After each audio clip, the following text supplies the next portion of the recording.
আসসালামু আলাইকুম, আপনাদের সবাইকে শুভেচ্ছা জানাচ্ছি। আমি তানভীর হাসান। প্রিয় দর্শক, সারা দেশে সম্প্রতি আওয়ামী লীগ, ছাত্রলীগ, যুবলীগ তারা একের পর এক ঝটিকা মিছিল করছে। দিন যত দিন যাচ্ছে তাদের এই মিছিলের সংখ্যা বাড়ছে এবং মিছিলে উপস্থিতির সংখ্যাও বাড়ছে।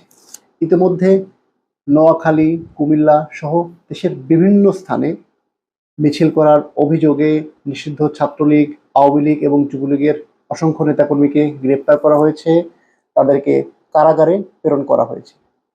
সরকার প্রধান তারেক রহমানও এই বিষয়টি নিয়ে উদ্বেগ প্রকাশ করেছেন। নোয়াখালীতে তার দলের নেতাকর্মীদের উপরে হামলা হয়েছে, সেই বিষয়টি নিয়ে ইতিমধ্যে বিভিন্ন সংবাদ মাধ্যমে সেই বিষয়টি নিয়ে সংবাদ প্রকাশ করেছে।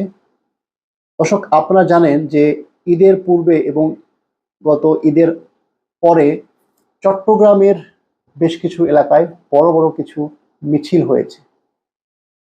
এই সব মিছিলের পেছনে চট্টগ্রাম ছাত্রলীগের সাবেক নেতা রনি, তার ইন্ধন রয়েছে বলে আইন শৃঙ্খলা রক্ষাকারী বাহিনীর মাধ্যমে আমরা জানতে পেরেছি।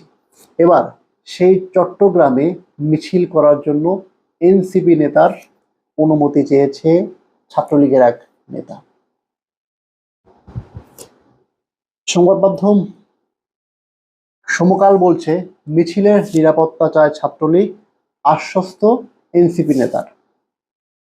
ছাত্রলীগ চট্টগ্রাম মহানগরীতে ঝটিকা মিছিল করতে চায় এবং সেই মিছিল করার জন্য নিরাপত্তা চেয়ে এনসিপির স্থানীয় এক নেতার কাছে